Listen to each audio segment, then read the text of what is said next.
बिस्मिल्लाहिर्रहमानिर्रहीम। अस्सलाम वालेकुम स्टूडेंट्स, आज हम एड्स के बारे में बात करेंगे।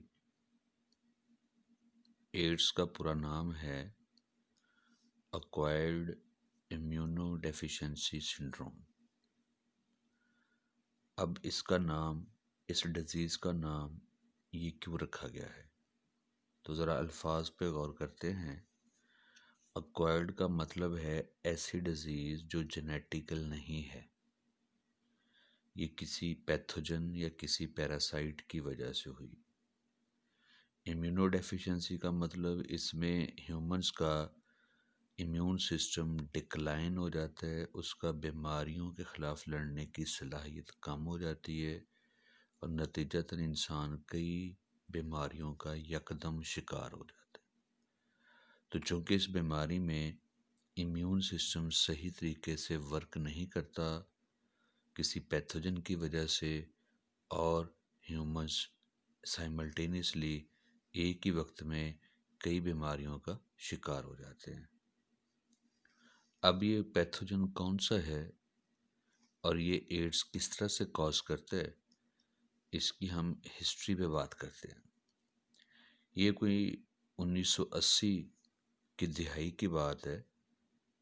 कुछ नौजवान लड़कों में, हम जिन्स प्रस्त लड़कों में एक अजीबोगरीब बीमारी का इंकशाफ हुआ और इस बीमारी की मल्टीपल सिम्टम्स थी, मुख्तलिफ अलामात थी।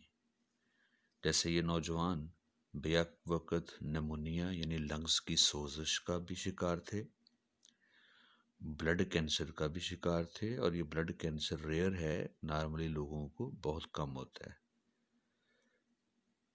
उनका जिस्म का वज़न दिन ब दिन गिर रहा था, कम हो रहा था। लिम्फेटिक सिस्टम की नोड्स जो हैं, लिम्फ नोड, उनमें सोजिश थी और मजमूई तौर पे उनका इम्यून सिस्टम कमज़ोर था। आए रोज़ आए दिन वो किसी न किसी बीमारी की शिकायत करते थे।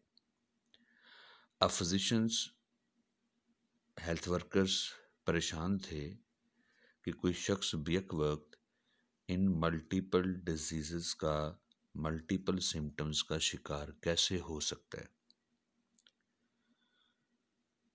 इससे उन्होंने गेस किया कि शायद इनका इम्यून सिस्टम प्रॉपर काम नहीं कर रहा, लेकिन उनको ये बात श्योर नहीं थी, उनको इस बात का यकीन नहीं था। फिर 1984 में फ्रांस और यूएसए के साइंटिस्ट ने इस बीमारी की वजह ढूंढ ली। एड्स का काजेटिव एजेंट तलाश कर लिया गया और पता चला कि ये एक वायरस है। वायरस की वजह से ह्यूमन का इम्यून सिस्टम डिक्लाइन हो जाता है, ज़वाल पजीर हो जाता है। फिर 1986 में इस वायरस का नाम रखा गया और नाम रखा गया HIV, ह्यूमन इम्यूनोडेफिशिएंसी वायरस। ये वायरस इंसान की बॉडी पे अटैक करता है और इम्यून सिस्टम की वर्किंग को, काम करने की सलाहियत को कम कर देता है। फिर सोचा गया कि ये HIV ऐसा क्या काम करता है कि इंसान का इम्यून सिस्टम ही डिक्लाइन हो जाता है। तो उसके लिए पहले हमें इम्यून सिस्टम की नॉर्मल वर्किंग या उसका नॉर्मल तरीक़ाकार पता होना चाहिए।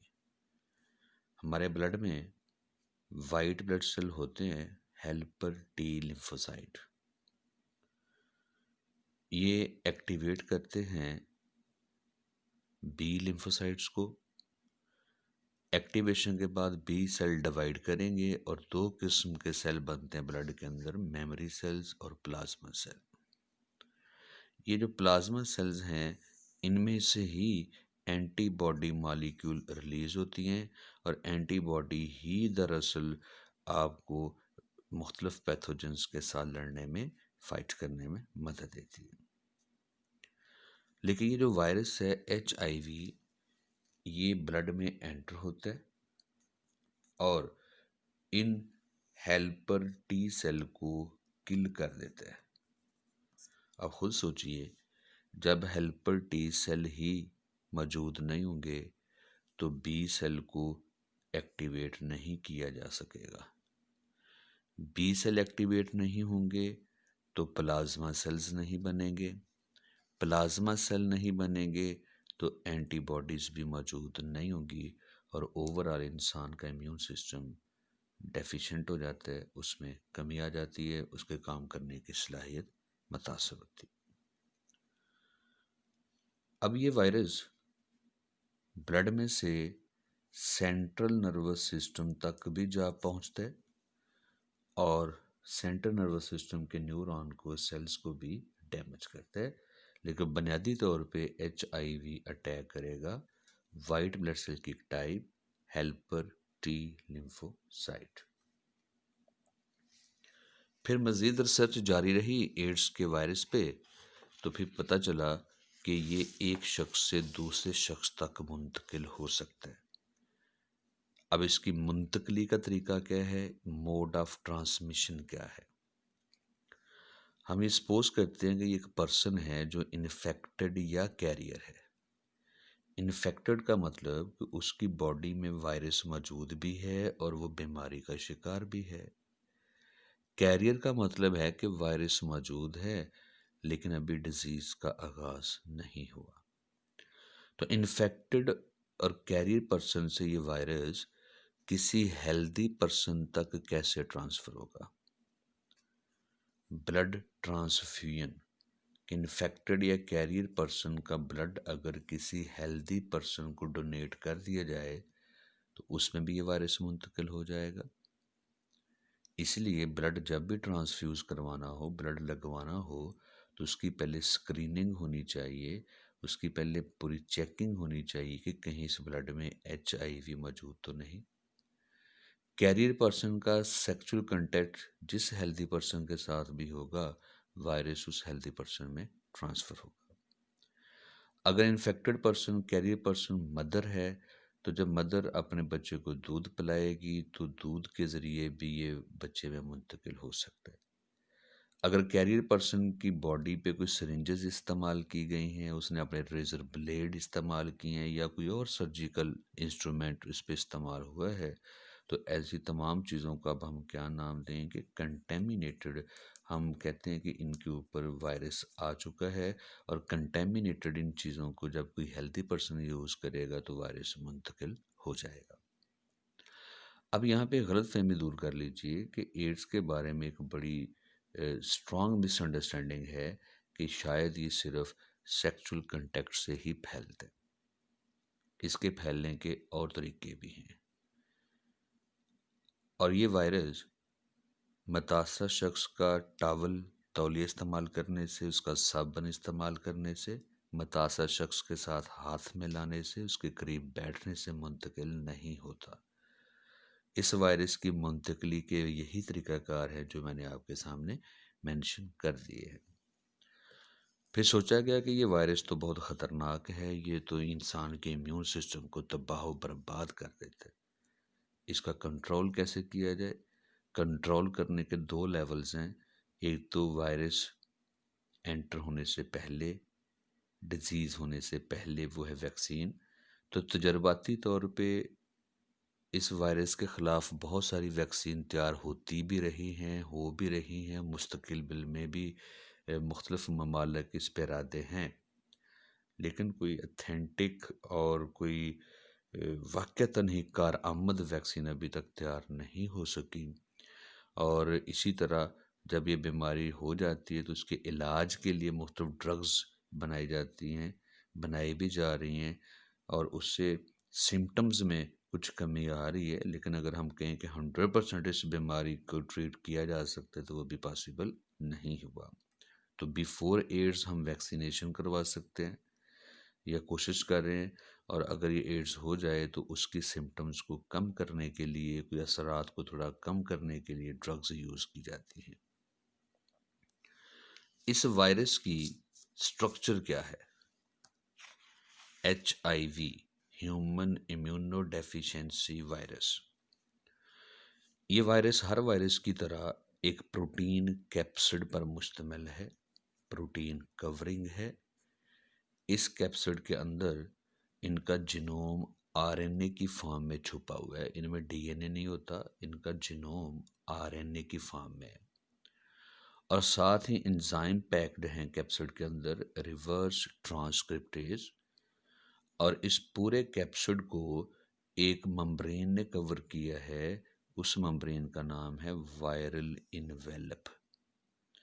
और इस वायरल इनवेलप के ऊपर आपको प्रोजेक्शंस नज़र आ रही हैं, जिनको इनवेलप स्पाइक्स का नाम दिया जाता है।